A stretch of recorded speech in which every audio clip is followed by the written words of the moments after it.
Assalamualaikum warahmatullahi wabarakatuh. Nama saya Nur Aziza Afriani dari kelas TBIA 2019. Di sini saya akan menjelaskan mengenai materi psikologi belajar.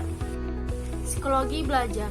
Psikologi belajar yaitu suatu ilmu pengetahuan yang mempelajari tingkah laku individu atau usaha mengubah tingkah laku yang didasari oleh nilai-nilai kepribadian yang baik melalui proses pendidikan.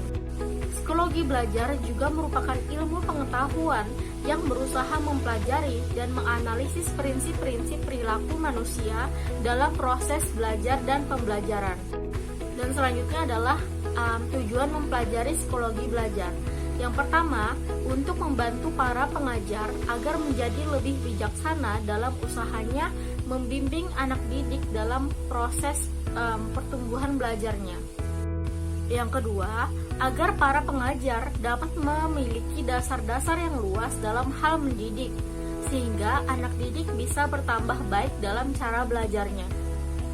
Yang ketiga adalah agar dapat menciptakan suatu sistem pendidikan yang efektif dengan cara mempelajari, menganalisis tingkah laku anak didik dalam pembelajaran untuk meningkatkannya ke arah yang lebih baik.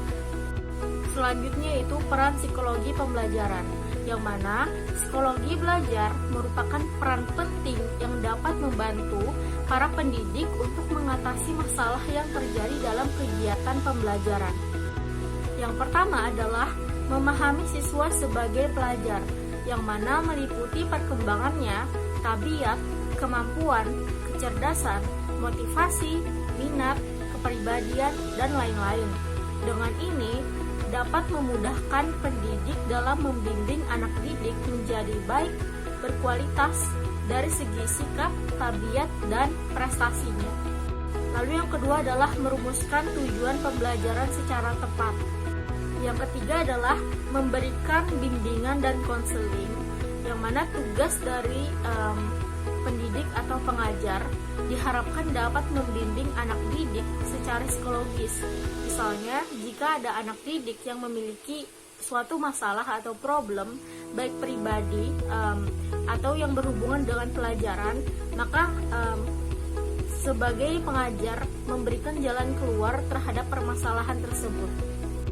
Lalu ada memilih strategi dan metode yang sesuai. Pendidik mampu mengaitkannya dengan keunikan individu, jenis belajar, dan gaya belajar, serta perkembangan yang sedang dialami oleh anak didik. Selanjutnya yaitu menciptakan situasi pembelajaran dan pengajaran yang kondusif. Pendidik harus menciptakan suasana pembelajaran yang baik agar anak didik dapat belajar dengan nyaman. Selanjutnya yaitu memfasilitasi dan memotivasi belajar peserta didik, yang mana pendidik harus berusaha untuk mengembangkan potensi-potensi mereka agar juga memberikan dorongan-dorongan kepada peserta didik dalam belajarnya. Selanjutnya yaitu menilai hasil pembelajaran dengan adil. Jika mereka peserta didik mendapatkan nilai yang tidak sempurna, maka guru atau pengajar akan memberikan data yang sesuai dengan keadaannya. Lalu berinteraksi baik dengan anak didiknya agar memudahkan penerapan pengetahuan, pendekatan, dan komunikasi. Pendidik harus tahu bagaimana bersikap di hadapan anak-anak dan bagaimana harus bertindak menghadapi anak didik yang berbeda sifat, latar belakang, maupun kecerdasannya.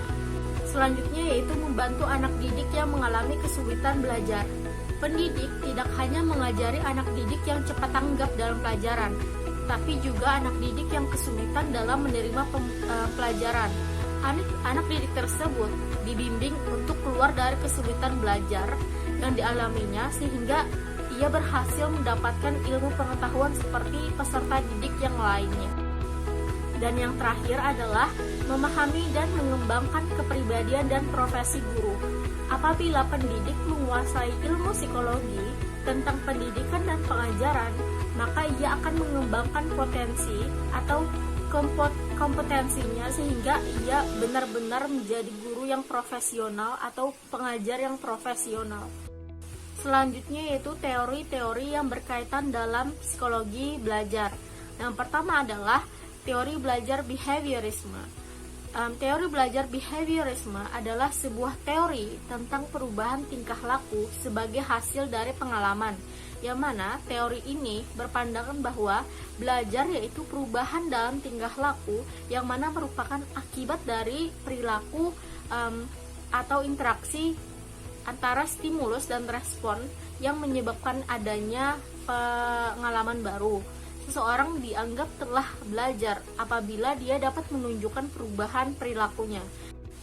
Yang kedua adalah teori belajar kognitif. Teori belajar kognitif berpendapat bahwa belajar adalah suatu proses internal yang mencakup ingatan, pengolahan informasi, dan aspek-aspek kejiwaan lainnya. Proses belajar terjadi antara lain mencakup pengaturan stimulus yang diterima dan menyesuaikan dengan pengetahuan yang sudah dimiliki dan terbentuk di dalam pikiran berdasarkan pemahaman dan pengalaman-pengalaman sebelumnya. Lalu yang terakhir adalah teori belajar humanistik. Teori belajar humanistik adalah teori belajar memanusiakan manusia atau pembelajaran dipusatkan pada pribadi seseorang dan kebebasan individu. Proses belajar dianggap berhasil apabila ada keinginan dari dalam diri seseorang untuk memahami lingkungannya dan dirinya sendiri, serta ia mampu mengembangkan potensi dirinya. Sekian dari penjelasan saya mengenai psikologi belajar. Semoga dapat dipahami dan terima kasih.